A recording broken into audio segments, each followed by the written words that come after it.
Selamat datang kembali. Di video kali ini kita akan membahas tentang telusur unit atau departemen dalam standar akreditasi rumah sakit tahun 2022.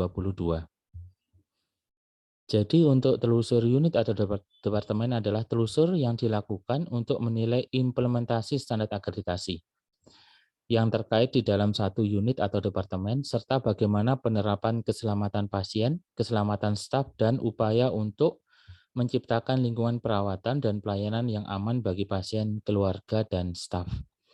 Jadi telusur unit atau departemen ini adalah menilai implementasi standar akreditasi dalam satu unit atau departemen.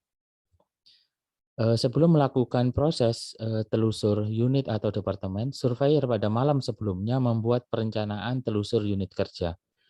Tujuan dari perencanaan ini adalah untuk membuat pelaksanaan telusur itu berjalan dengan efektif dan efisien. Contoh dalam hal ini di dalam diskusi kita adalah telusur unit laboratorium. Jadi surveyor terlebih dahulu mengidentifikasi standar yang berkaitan dengan unit kerja laboratorium. Misalkan standar pengkajian pasien atau PP, TKRS, kemudian KPS, MFK, dan PPI. Kemudian surveyor melakukan identifikasi SDM-SDM yang kemudian akan mengikuti proses telusur unit laboratorium. Diidentifikasi yang pertama adalah pimpinan laboratorium, yang kedua adalah staf yang bertugas, yang ketiga adalah staf yang bertanggung jawab terhadap pemantauan kualitas laboratorium baik internal ataupun eksternal. Yang keempat adalah staf yang bertanggung jawab dalam penyimpanan reagen. Yang kelima adalah staf PPI di laboratorium. Yang keenam adalah staf biomedical engineering. Kemudian surveyor membutuhkan dokumen. Nah, dokumen-dokumen ini tidak terbatas pada 15 jenis dokumen ini. Surveyor dapat meminta lebih banyak dokumen sesuai dengan kebutuhan. Misalkan kita identifikasi ada 15 dokumen, itu dapat meliputi dokumen program keamanan laboratorium, dokumen uraian tugas pimpinan laboratorium, dokumen uraian tugas dari petugas laboratorium, kemudian dokumen salinan kontrak dengan laboratorium di luar rumah sakit yang masih berlaku dan sudah ditandatangani, kemudian dokumen salinan dari program mutu laboratorium rujukan yang bekerja sama dengan rumah sakit, dan data waktu tunggu hasil laboratorium yang kritis dari laboratorium rujukan. Kemudian daftar penyimpanan bahan kimia yang ada di laboratorium, misalkan itu adalah bahan B3, kemudian dokumen MSDS, kemudian dokumen penyimpanan reagen, dokumen kebijakan mengenai penyampaian hasil kritis, kemudian dokumen definisi pemeriksaan yang memiliki hasil kritis, kemudian waktu tunggu pemeriksaan hasil kritis lengkap dengan target dan kaji bandingnya, kemudian dokumen tentang definisi dari laboratorium situ, kemudian proses dan hasil pemantapan mutu internal dan eksternal laboratorium, bukti kalibrasi, dan dokumen-dokumen yang lainnya yang diperlukan oleh surveyor. Jadi surveyor diberikan kesempatan untuk kemudian memilih dokumen yang dibutuhkan untuk proses telusur unit kerja. Saat di unit kerja, kemudian surveyor datang dan memperkenalkan diri dan menjelaskan maksud dan tujuan dari telusur yang akan dilakukan pada unit yang dikunjungi ini. Jadi dikembangkan di dalam telusur itu adalah daftar pertanyaan untuk membantu agar surveyor dapat mencari adanya peluang perbaikan di dalam proses atau di dalam sistem rumah sakit. Nah, daftar alat bantu itu atau telusur unit kerja ini bukan digunakan sebagai checklist. Jadi diserahkan kepada surveyor bahwasanya daftar itu adalah alat bantu bagi surveyor. Ada 13 area pertanyaan yang akan digunakan oleh surveyor. Yang pertama tentang ruang lingkup layanan, kemudian kepemimpinan dan staf, kemudian pengelolaan laboratorium kontrak, kemudian manajemen reagen dan perlengkapan laboratorium, pelaporan hasil laboratorium, kemudian pengujian titik perawatan atau PUCT, kemudian program keselamatan laboratorium, keselamatan pasien, kemudian bahan dan limbah berbahaya secara biologis, bahan kimia dan limbah berbahaya, masalah keselamatan lainnya, manajemen peralatan dan teknologi medis, dan quality control dan uji profisiensi. Yang pertama, berkaitan dengan ruang lingkup pelayanan. Jadi surveyor dapat mengajukan pertanyaan berkaitan dengan standar dan menilai proses atau sistem yang berhubungan dengan pelayanan laboratorium. Nah, untuk yang pertama tentang ruang lingkup pelayanan. Surveyor dapat menanyakan apa jenis layanan yang disediakan oleh rumah sakit, kemudian apakah ada undang-undang, peraturan, atau standar nasional mengenai laboratorium rumah sakit. Jadi rumah sakit mesti menyediakan seluruh regulasi-regulasi pemerintah yang berkaitan dengan laboratorium. Kemudian apakah ada audit dari regulator ataupun otoritas hukum? Jika iya, surveyor dapat meninjau laporannya bersama dengan staf laboratorium. Kemudian apakah ada laboratorium lain selain laboratorium utama? Misalkan ada laboratorium di unit kerja di ICU, IGD rawat jalan, atau laboratorium lain di unit kerja di rumah sakit. Kemudian apakah ada layanan yang disediakan oleh laboratorium referensi atau laboratorium yang dikontrak? Jika ada, surveyor dapat langsung melihat dan meninjau kontrak dengan laboratorium di luar rumah sakit.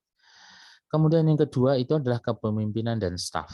Jadi surveyor dapat melihat uraian pekerjaan dan dokumen tertulis lainnya untuk memastikan tanggung jawab pimpinan laboratorium. Itu dapat meliputi pengembangan dan pengimplementasian, pengawasan administratif, menjalankan program pemantauan terhadap mutu, merekomendasikan laboratorium referensi, dan pemantauan layanan operasional laboratorium. Jadi pimpinan laboratorium akan dilihat apakah yang bersangkutan telah melaksanakan tugas sebagaimana ada di uraian pekerjaan. Kemudian surveyor juga memilih beberapa personalia dari staf laboratorium dan meninjau berkas sebagai bagian dari KPS tenaga kesehatan lainnya. Jadi di sini surveyor juga melihat bab KPS tenaga kesehatan, dalam hal ini adalah tenaga laboratorium. Kemudian memilih beberapa peralatan untuk kemudian melihat telusur kompetensi dari teknisi yang bertugas. Kemudian terkait dengan pengelolaan laboratorium kontrak, surveyor dapat meninjau kontrak atau perjanjian dengan laboratorium rujukan, melihat hubungannya terhadap pemenuhan standar yang ada di tata kelola rumah sakit. Kemudian melihat salinan izin laboratorium dari yang kontrak dengan rumah sakit. Jadi izin-izin laboratorium luar yang kontrak itu disediakan selama proses penilaian akreditasi. Kemudian sertifikat dari program sertifikasi atau akreditasi laboratorium yang diakui, dokumentasi yang menunjukkan bahwasanya laboratorium rujukan berpartisipasi dalam program uji profisiensi. Kemudian bagaimana rumah sakit melakukan mengontrol kualitas dari layanan laboratorium rujukan, kemudian frekuensi dan jenis data yang diharapkan, evaluasi dokumentasi, tinjauan dan tindakan korektif yang dilakukan, dan laporan tahunan pimpinan laboratorium terhadap kinerja laboratorium rujukan. Kemudian yang ketiga adalah manajemen reagen dan perlengkapan laboratorium. Surveyor akan melihat tinjauan dokumen mengenai manajemen reagen, mengambil beberapa sampel dari beberapa reagen dari berbagai bagian, misalkan imunologi, hematologi, serologi, dan lain sebagainya, dan membandingkan inventaris dan stok saat ini. Memeriksa tanggal dan label kadaluarsa serta kondisi penyimpanan apakah sesuai dengan rekomendasi dari manufaktur atau produsen reagen. Kemudian surveyor akan melihat pelaporan hasil laboratorium. Ini melihat tentang definisi tes sito dengan hasil kritisnya, kemudian waktu laporan yang diharapkan untuk hasil pemeriksaan. Ini termasuk pemeriksaan yang penting, pemeriksaan sito, dan pemeriksaan dengan hasil kritis yang dilakukan oleh laboratorium rujukan. Kemudian bagaimana ketepatan waktu pelaporan untuk pemeriksaan sito dan hasil kritis ini dapat diukur. Jadi surveyor mengambil beberapa sampel untuk memastikan pengukuran tersebut mengacu pada waktu pelaporan dan membandingkan hasil dengan harapan. yang ada di dokumen mutu. Kemudian yang keenam, surveyor akan menguji titik perawatan atau PUCT. Akan dilihat apakah PUCT yang dilakukan oleh staf laborat atau staf lain seperti perawat.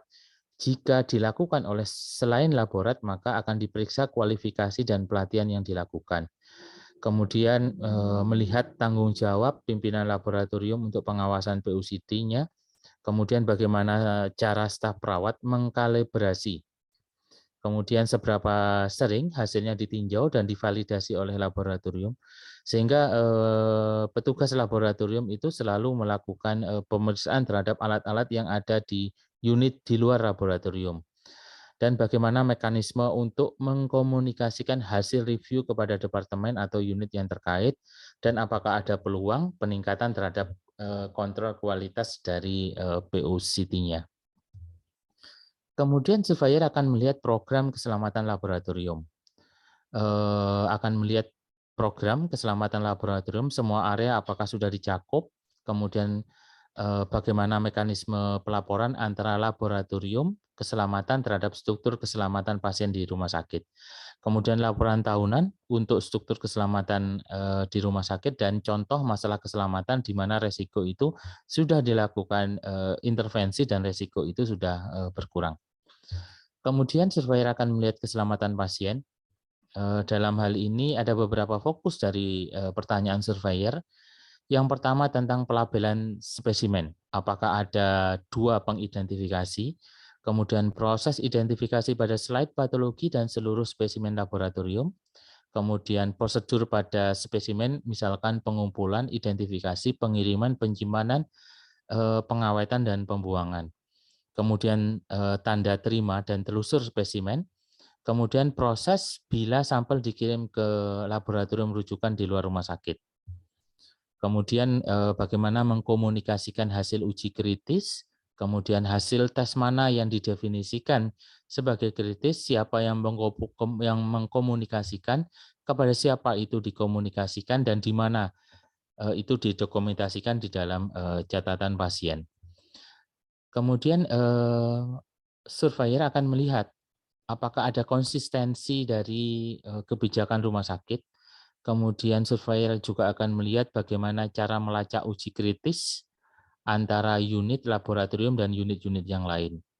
Kemudian petunjuk yang kedua, surveyor akan melihat rekam medis elektronik di rumah sakit dan hasilnya dapat langsung dilihat di unit kerja. Nah, berikutnya adalah bahan dan limbah berbahaya secara biologis. Surveyor dapat bertanya tentang kebijakan tentang bahan dan limbah berbahaya, kemudian aturan keamanan dan penggunaan biosafety kabinetnya, kemudian bertanya tentang pengelolaan aerosol dan tetesan, penggunaan alat pelindung diri dalam bentuk gaun, jas, ataupun seragam, kemudian bertanya tentang paparan terhadap agen infeksi, dekontaminasi, dan peralatan keselamatan, kemudian prosedur tertulis misalkan pengumpulan, pengangkutan, dan penanganan spesimen yang aman, kemudian melihat tentang pelatihan berkaitan dengan tindakan pencegahan, cara penularan, dan pencegahan patogen yang ditularkan oleh darah.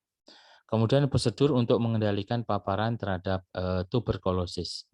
Kemudian yang ke-10 tentang bahan kimia dan limbah berbahaya. Surveyor dapat melihat contoh beberapa bahan kimia dan memeriksa melalui daftar inventaris.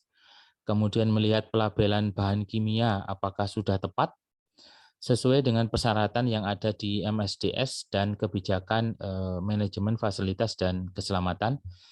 Kemudian berbicara dengan staf tentang bahaya dan bagaimana mereka menangani bila terjadi paparan. Kemudian melihat MSDS, kemudian melakukan pemeriksaan terhadap APD sesuai dengan MSDS. Kemudian melihat apakah ada stasiun pencuci mata, kan gitu, untuk kemudian itu adalah bagian yang tidak terpisahkan dari keselamatan dari petugas. Kemudian pemeriksaan kondisi penyimpanan yang dipersyaratkan oleh MSDS, kemudian perlengkapan spill kit atau perlengkapan tumpahan, dan meminta staf untuk memperagakan bagaimana cara menangani tumpahan. kemudian meminta staf mendemonstrasikan pembuangan limbah kimia berbahaya. Kemudian masalah keselamatan lainnya. Surveyor akan melihat masalah keselamatan lainnya, dapat dicontohkan misalkan apakah colokan listrik di dekat sumber air, apakah ada tanda exit atau partisipasi latihan kebakaran, apakah ada alat pemadam kebakaran, apakah laboratorium itu ventilasinya itu memadai sehingga tidak ada bau kimia yang berat yang dihirup oleh petugas, dan apakah ada peletakan bahan kimia yang mudah berbahaya yang ditempatkan di sebelah soket listrik. Jadi masalah keselamatan lainnya akan dilihat oleh surveyor. Kemudian tentang manajemen peralatan dan teknologi medis. Surveyor akan melihat tinjauan dokumen yang membahas peralatan dan teknologi medis di laboratorium, memastikan apakah daftar inventaris itu terkini ataukah sudah tidak terupdate lagi. Kemudian yang terakhir tentang quality control dan uji profisiensi. Jadi surveyor nanti akan meminta informasi tentang program QC internal dan eksternal yang ada di laboratorium dan minta diberikan contoh-contohnya. Kemudian melihat cakupan dan frekuensi uji profisiensi, kemudian persyaratan peraturan yang ditetapkan untuk pengujian profisiensi, dan bukti partisipasi dan review hasil yang ada. Jadi itu adalah contoh dari telusur unit pelayanan, dalam hal ini adalah contohnya laboratorium. Jadi sampai bertemu pada telusur unit kerja di unit kerja yang lain. Terima kasih.